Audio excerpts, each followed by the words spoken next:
Let's bring in retired four-star General Wesley Clark on this, former Supreme Allied Commander of NATO. Always good to see you, General Clark. The backdrop tonight, what would you say about this president speaking with all the domestic political pressures in terms of how he's viewed by these world leaders at the news conference?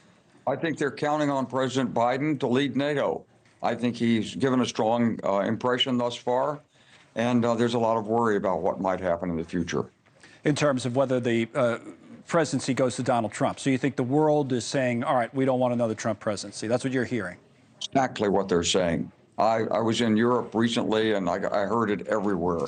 It's on the lips of every European leader, on every strategist. They don't know what's coming, but they are fearful because of all the pronouncements Mr. Trump has made, including the idea that he gave in the debate that somehow he's privy to Putin's dream of overrunning Ukraine, which was a terrible dream, like a nightmare. Makes you want to ask, what did you say when you heard the dream?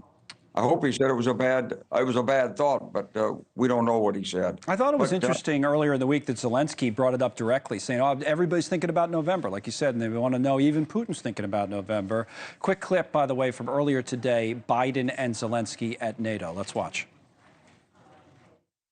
Over the past few months, the battlefield in Ukraine has shifted, but Ukraine stopped Russia for Kharkiv, number one, and you should be complimented for that. Number two, you've blunted Russia's advances. You've imposed significant cost on Russia, and you made it clear Russia will not prevail in Ukraine.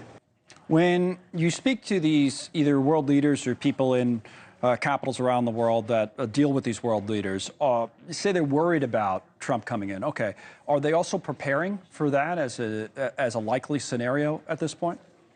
Well, in some respects they are. They know that they have to do more on their own. That they feel the United States, even under President Biden, is a little bit less reliable because the United States is looking at Asia. And they realize that that for so many in the United States, China is the principal preoccupation, and Russia is a secondary, even though Russia is the one that's actually using force right now in this very horrible way in Ukraine. And so the Europeans are a little bit perplexed. Their feelings are a little bit hurt.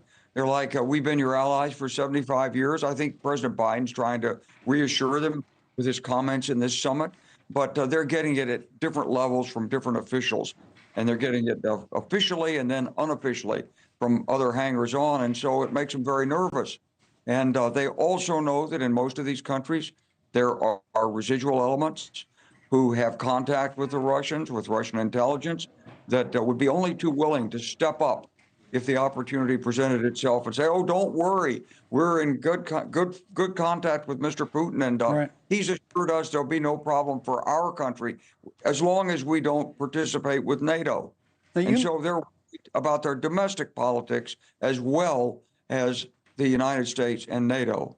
Thanks so much for watching. Just go to joinnn.com to find NewsNation on your television provider. And don't forget to click the red subscribe button below to get more of NewsNation's fact-driven, unbiased coverage.